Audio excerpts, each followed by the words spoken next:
Welcome back dear students. आज से हम 10+1 की जो इन्वायरमेंट स्टडी की बुक है उसको भी हम कंप्लीट करने जा रहे हैं। तो आज हम चैप्टर नंबर 1 स्टार्ट करने जा रहे हैं, दैट इज़ द इन्वायरमेंट। सो जैसे हमने +2 के सारे चैप्टर कंप्लीट करवा दिए आपको, और जो रहते हैं हम कर रहे हैं, और ऐसे ही हम +1 का कवर करेंगे। तो उम्मीद है आपके ये वीडियो भी काफ़ी काम आएंगे, जैसे +2 के आपको हेल्पफुल रहे हैं। तो चलिए चैप्टर शुरू करते हैं। इन्वायरमेंट का मीनिंग आपको पता है, पर्यावरण या वातावरण कहते हैं इसको। So that is that which surrounds, जो चीज़ें हमें घेरती हैं, जिसके घेरे में है। In the broader rest sense this include energy and matter capable of influencing man and other organism. अगर और ज़्यादा एग्जांपल से देखें तो हम इसे कह सकते हैं, अभी एनर्जी है और मैटर है, लिविंग नॉन लिविंग, जो हमें अफेक्ट करता है। But in practical term it is a medium और स्पेसिफिक सराउंडिंग। तो प्रैक्टिकली हम इसे एक मीडियम कह देते हैं, which interact with organism for their adaptation, जिससे हम एक दूसरे से इंटरेक्ट करते हैं। This is called natural environment. Environment can also be defined as total of conditions that surround a man at a given point in space and time. हम environment उस सारी conditions जो हमें इफ़ेक्ट करती हैं एक पर्टिकुलर टाइम में और पर्टिकुलर स्पेस में। जैसे हम घर में रह रहे हैं, घर में हमने अगर पशु रखे हैं, हमारे घर में पानी भी है, मिट्टी भी है, सराउंडिंग में हवा भी चल रही है, माइक्रो ऑर्गेनिज्म भी है, ये सारी चीज़ें इंटरेक्ट कर रही हैं, तो वो इस एक पॉइंट का पर्टिकुलर एनवायरनमेंट बन जाता है। इन pre historic days by and large man live in harmony with nature. Starting में ह्यूमन जो था नेचर के साथ काफ़ी अच्छे से रहता था, जंगलों में रहता था, जो नेचुरल चीज़ों के ऊपर अडॉप्ट था। But presently man is exploiting the nature and environment is changing steadily with the passage of time. अब क्या हो रहा है, नेचर का जो मनुष्य है वो शोषण कर रहा है, पेड़ काट रहा है, जल मिट्टी को प्रदूषित कर रहा है, हवा को प्रदूषित कर रहा है, तो इससे काफ़ी चेंजेस आ गई हैं। So as such environment condition of people living in hill are different those are living in plain and desert. सो जो पहाड़ी इलाकों में लोग रह रहे हैं, प्लेन में रह रहे हैं, प्लेन एरिया में रह रहे हैं, चाहे रेगिस्तान में रह रहे हैं, इन लोगों का इन्वायरमेंट अलग अलग है। तो मुझे उम्मीद है आपको समझ आ गया होगा। तो इन्वायरमेंट जो है place to place and time to time change होता रहता है। तो इन्वायरमेंट कभी भी कांस्टेंट नहीं होता, हर एक जगह का इन्वायरमेंट एक जैसा नहीं होगा। एट पर्टिकुलर प्लेस है, पर्टिकुलर टाइम इन्वायरमेंट चेंज होता है। Next we have the component. अब जो इन्वायरमेंट हैं उसके क्या क्या कारक हैं, क्या क्या उसके अंग हैं। दो चीज़ें इसमें आती हैं, एबायोटिक एंड बायोटिक। एबायोटिक में आते हैं नॉन लिविंग, बायोटिक में आते हैं लिविंग। सो एबायोटिक में आप पढ़ सकते हैं यहाँ पे जो क्लाइमेट बनाते हैं, जो हमारा जल वायु मौसम बनाते हैं, इसमें energy, rainfall, solar radiation, temperature, wind, water current. Chemical component भी आ जाते हैं इसमें, जैसे oxygen, carbon dioxide, acidity, salinity and inorganic nutrient of plant. और फिजिकल कंपोनेंट भी आ जाते हैं जिसमें soil, air, light, geomagnetism. सो ये सारे नॉन लिविंग हैं। तो नॉन लिविंग चीज़ें भी ह्यूमन के लिए और अदर ऑर्गेनिज्म के लिए काफ़ी ज़रूरी हैं। उसके बाद आता है बायोटिक। बायोटिक में सारे लिविंग आएंगे। इसमें मैं आपको करवा चुका हूँ पिछले वीडियो में, जैसे डिकम्पोज़र क्या था, जो बड़े एनिमल जो प्लांट जब मर जाते हैं कोई भी, उसको डेड को जो खाते हैं उसको डिकम्पोज़र कहते हैं। प्लांट प्रोड्यूसर हैं, उत्पादक हैं, अपना फूड खुद बना लेते हैं। एंड एनिमल इंक्लूडिंग मैन ये कंज्यूमर है, ये एक उपभोक्ता है जो प्रोड्यूसर का फूड खाता है, क्योंकि हम अपना फूड खुद नहीं बना सकते। सो इस तरह से जीव मिलते हैं। Interaction of biotic and abiotic component result in stable self perpetuating system. In this interaction, energy play a crucial role. The mains of energy, the sun, some of the solar energy utilized by green plant through the photosynthesis and conversion of this energy take place into chemical energy in the form of food. The animal directly or indirectly obtain the energy from the plant. When the animal die, their body are decomposed by microorganisms. In this way, again transfer of this energy back to environment. सो इसमें energy चलती रहती है। तो biotic और abiotic जो component है उसका एक स्टेबल रिलेशन बना रहता है, उससे एक सिस्टम बनता है जो अपने आप एक डायनेमिक नेचर में काम करता है। जैसे सन जो है एक ऑटोमेटिक सोर्स ऑफ एनर्जी है सबसे बड़ा। सूरज की रोशनी को डायरेक्टली प्लांट और एल्गी वगैरह साइनोबैक्टीरिया लेते हैं और प्रकाश संश्लेषण से फूड बनाते हैं। उस फूड को जो जीव अपना फूड नहीं बना सकते उसको खाते हैं। तो जैसे जैसे एनिमल की डेथ हो जाती है, फिर जो उसमें सारी एनर्जी होती है, जो सारा उसमें मैटर होता है, नॉन लिविंग कंपोनेंट होते हैं, केमिकल्स होते हैं, वो सारे मिट्टी में मिल जाते हैं। तो इस वजह से कह सकते हैं कि बायोटिक एंड एबायोटिक का इंटरेक्शन बना रहता है। आगे आते हैं डायमेंशन ऑफ एनवायरनमेंट।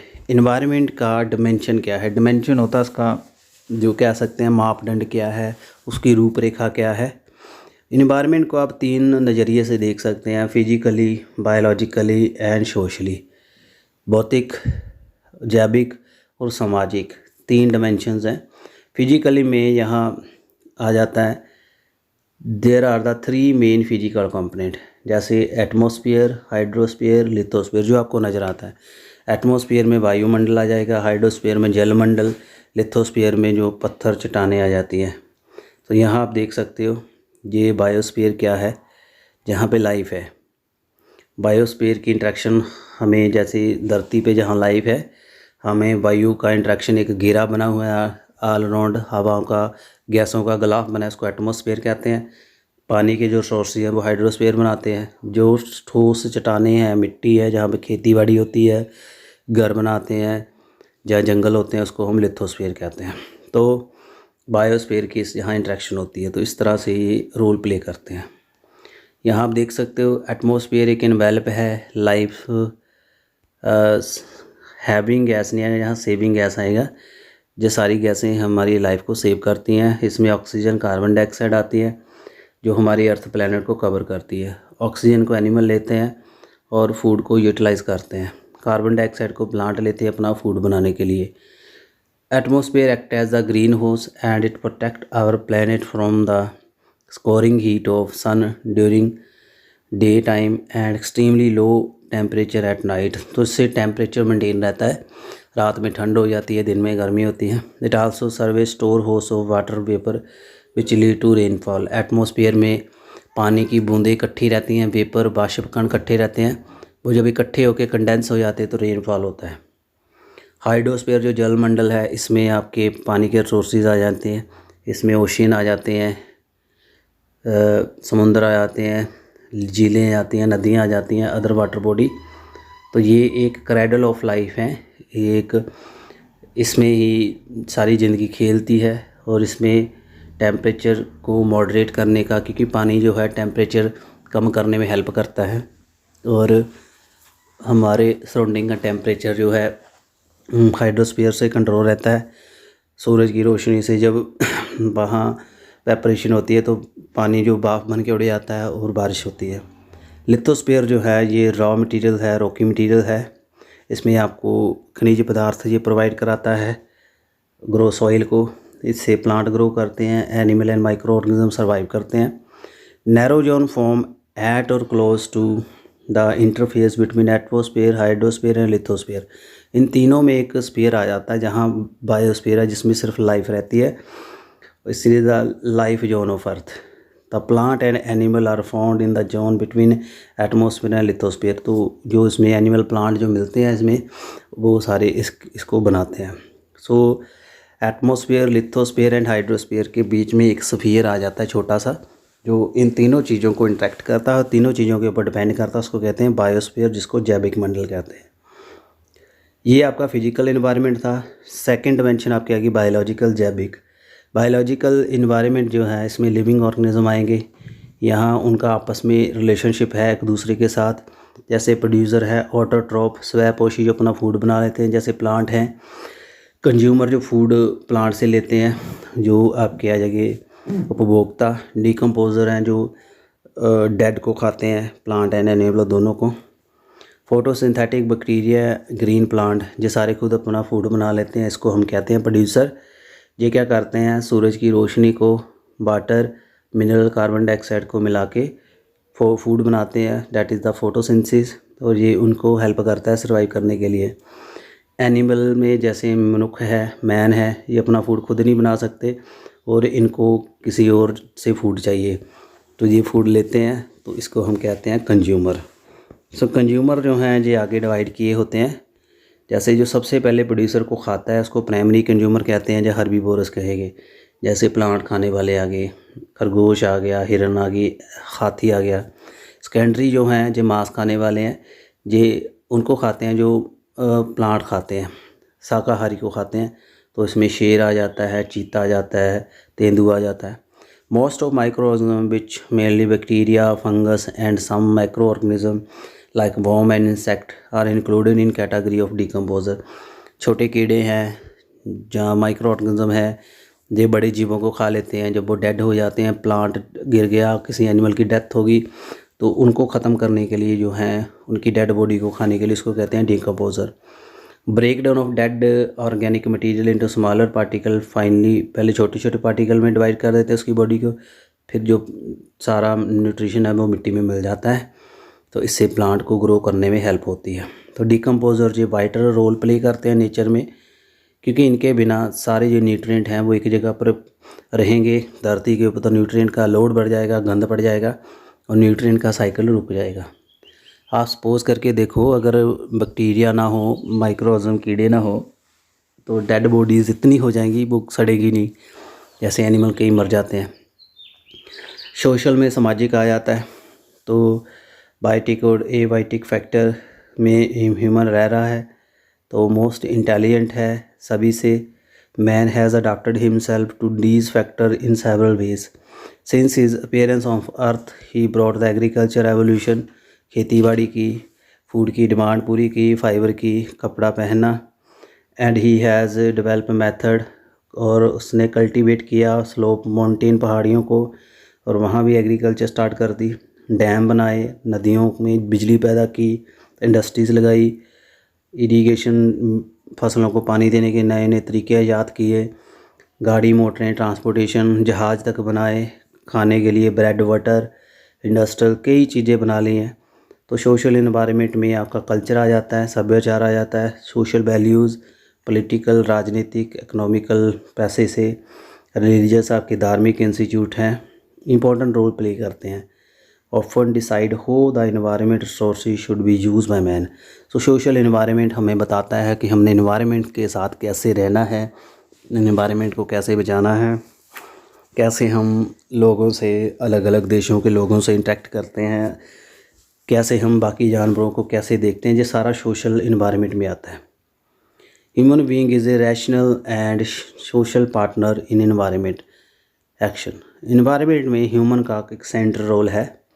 कैसे है? It is often called nature, but today there is hardly any area where the man has no try to influence and action.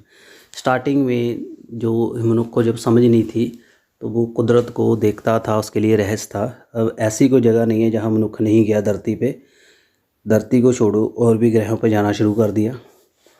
And he has conquered the highest peak of mountain, ventured in tropical rainforest, bottom of ocean, even Antarctica, coldest region of the earth.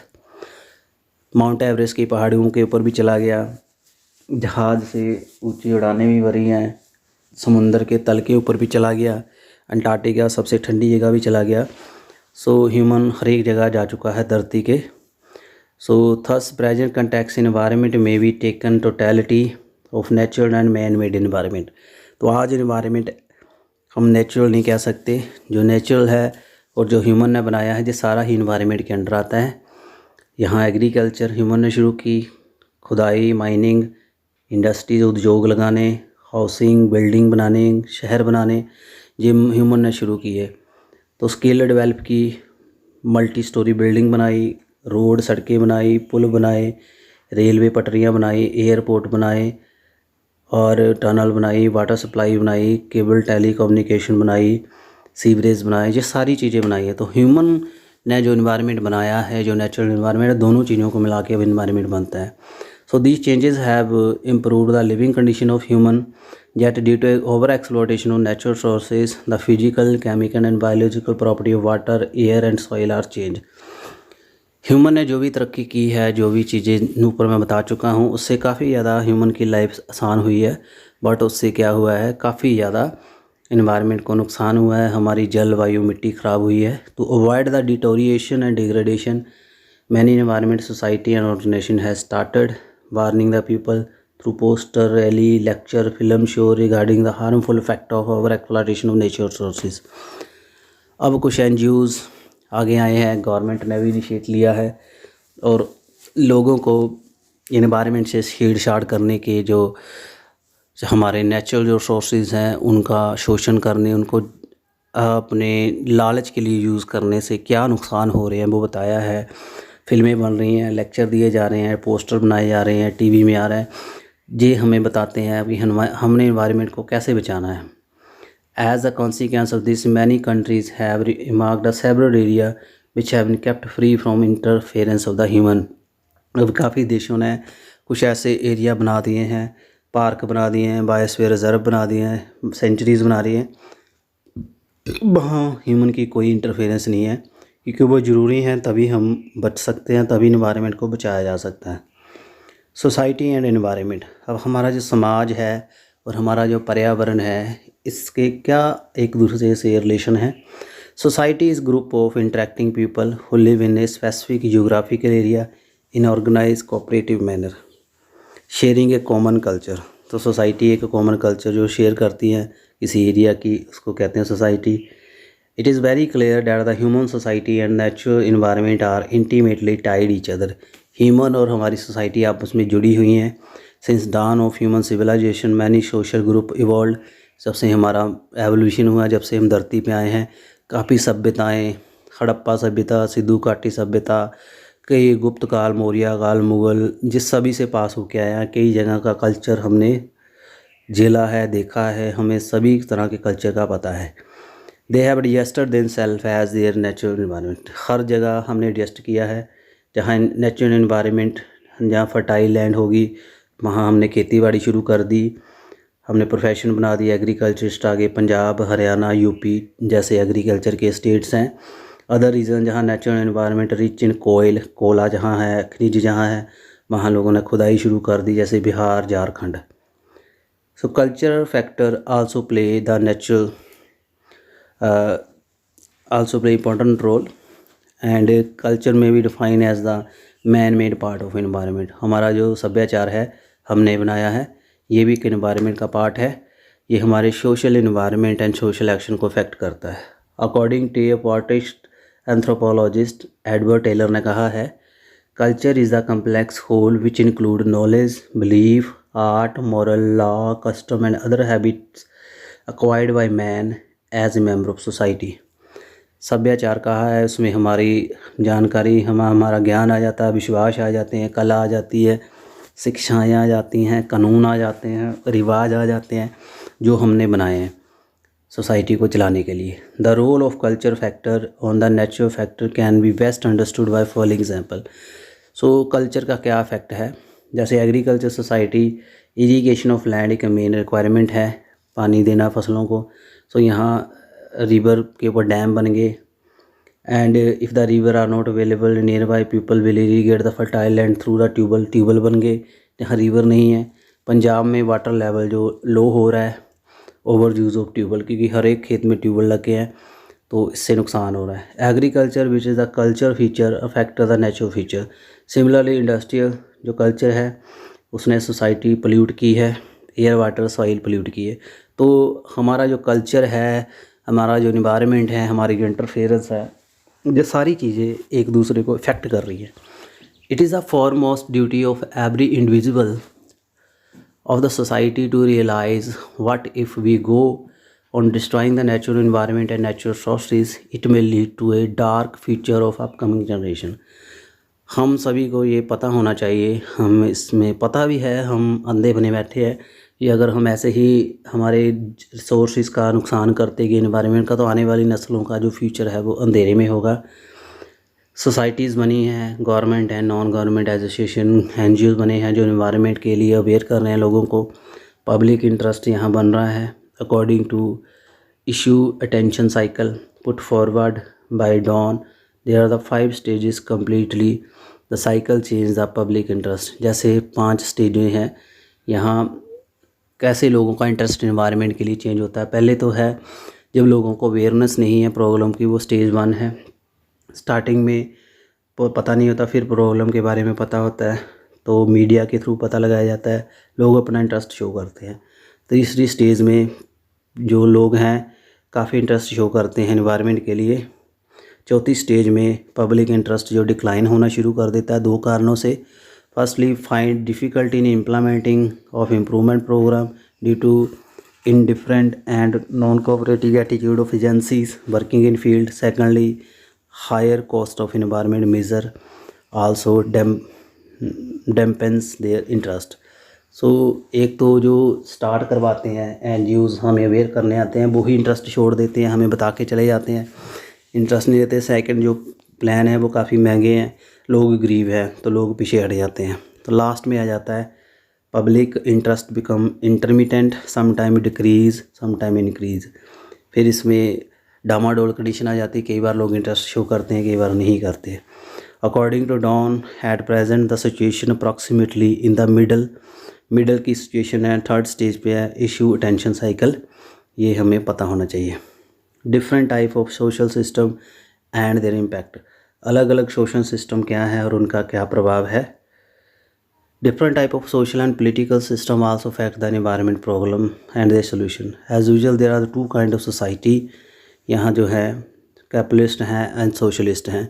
कुछ लोग पैसे के बारे में सोचते हैं, कुछ समाज के बारे में। जो कैपिटलिस्ट सोसाइटी हैं उनका मेन होगा प्रॉफिट कैसे लेके आना है, टेक्नोलॉजी कैसे लेके आनी है। उनको नेचुरल सोर्सेज की कुछ नहीं लेना देना, उस जितना मर्जी इन्वायरमेंट ख़राब होता जाए। सेकंड है सोशलिस्टिक सोसाइटी, जो है ये ज़्यादा सोसाइटी को इन्वायरमेंट को बचाने की और अवेयर होगी, नेचुरल सोर्सेज को बचाएगी। तो दोनों में बैलेंस होना चाहिए। अगर हम इन्वायरमेंट को बचाते ही रहेंगे तो डेवलपमेंट नहीं होगी। अगर हम डेवलपमेंट ही करते जाएंगे, इन्वायरमेंट को इग्नोर करेंगे, तब भी अच्छा नहीं है, फिर पूरी तरह से इन्वायरमेंट का एंड हो जाएगा। Indian tradition custom and culture past and present. हमारे कल्चर क्या है, ट्रेडिशन क्या है, जो पुराने समय के हमारे रीति रिवाज हैं उसमें ऋग्वेदा में लिखा हुआ है सिविलाइजेशन के बारे में। 5 बेसिक एलिमेंट इन्वायरमेंट के, धरती, जल, वायु, ऊर्जा, space. Man has ordained to observe and use of these element judiciously for prosperity of mankind. Starting में हमें पता था हमने कैसे इनका यूज़ करना है। उपनिषद हमें बताते हैं नीड ऑफ पुटिंग रिस्टेन और use of natural sources in order to protect interest of the future generation. Upanishad में भी लिखा है कैसे हम बचत करें, कैसे हम पेड़ों को बचाएं ताकि आने वाली नस्लों के लिए कुछ बचे, उनका भला हो। It perhaps because of this reason that the tree have been object of worship in our country and cutting of tree has been religiously prohibited. तो यही हमारा जो धार्मिक इंटरेस्ट है, तो हम कई पेड़ों को नहीं काटते, इसलिए वो बचे हुए हैं, उनकी हम पूजा करते हैं और लोग भी इंटरेस्ट लेते हैं उनको बचाने के लिए। कई जानवर भी हैं जिसको हम पूजते हैं, जैसे सांप हो गए, तो उनको लोग कम मारते हैं। प्रेजेंट कस्टम क्या है, यहाँ पे बाहर का इफ़ेक्ट क्या पड़ रहा है, लोग पढ़ लिख के हैं, जैसे J&K हैं, क्लाइमेट इसका कोल्ड है, that is by people living there wear pheran long coat पहनते हैं, कांगड़ी ग्रास रखते हैं, keep their body warm, they drink special type of कीट, कावा पीते हैं टेम्परेचर बॉडी का स्टेबल रखने के लिए। राजस्थान में चले जाओ जहाँ थार डेजर्ट है, रेतली मिट्टी है, काफ़ी गर्मी रहती है, लोग लंबी पगड़ियाँ पहनते हैं 14 मीटर तक, एयर कंडीशन का काम करती हैं। आल्सो कीप द लोइंग मॉइस्चर्स, मूछे रखते हैं ताकि उनके मुंह में डस्ट ना जाए, रेत ना चली जाए। वोमेन जो हैं वो घूंघट में रहती हैं। तो ये कुछ ऐसे रिवाज बन गए हैं जो इन्वायरमेंट से आते हैं। So the distribution of natural resources on planet Earth has lead to development of various culture. Say in India fertile soil, जैसे पंजाब में, हरियाणा, यूपी में है, वहाँ एग्रीकल्चर आ गया। झारखंड, बिहार में माइनिंग आ गई। तो जैसे जैसे रिसोर्सेज, जैसा मिट्टी पानी था वैसा ही डेवलप हो गया वहाँ। No doubt man culture and natural resources are interrelated but change in one part of other and which in turn stir up more ripple. Nowadays, Indian culture tend to have shifted toward Western culture. As a result, stubble changes in environment may show their head in future year. Arrival of multinational companies started exploiting the natural sources for profit and greed, and it may create problem for us. Let us learn from past and incorporate with present that pass it to the future to have clean and pollution free environment. तो अब इसमें कोई शक नहीं है, हमारा culture और environment आपस में जुड़ा हुआ है, पर हमने अपना कल्चर छोड़ के वेस्टर्न कल्चर अपनाना शुरू कर दिया है। मल्टीनेशनल कंपनियां इंडिया में आनी शुरू हो गई हैं, Chinese company, American company, Japanese, उन्होंने यहाँ फैक्ट्रीज लगा दी है। उनको पैसे का लालच है, हमारे वनों से, जानवरों से उनको कोई लेना देना नहीं है। तो हमें इसलिए अवेयर होने की ज़रूरत है। तो प्यारे बच्चों, तभी हम आने वाली नस्लों को पोल्यूशन फ्री इन्वायरमेंट दे पाएंगे। तो उम्मीद करता हूँ आपको ये पूरा समझ आ गया होगा चैप्टर। कैसा वीडियो लगा काइंडली अपने ज़रूर कमेंट दीजिएगा, वैल्यूएबल कमेंट। और ये आपकी एक्सरसाइज है, काफ़ी आसान क्वेश्चंस हैं, आप साथ में ये भी करने हैं। Thanks for watching this video. जल्दी ही हम बाकी के चैप्टर्स लेक्चर वाइज लेक्चर आपके लिए लेते आएंगे। और ज़्यादा से ज़्यादा ये वीडियो देखिए, शेयर करिए। जैसे जितने आप व्यूज़ होंगे, जितने आपका इंटरेस्ट होगा, उतनी मोटिवेशन मिलेगी फर्दर वीडियो बनाने के लिए। Thank you very much and God bless you.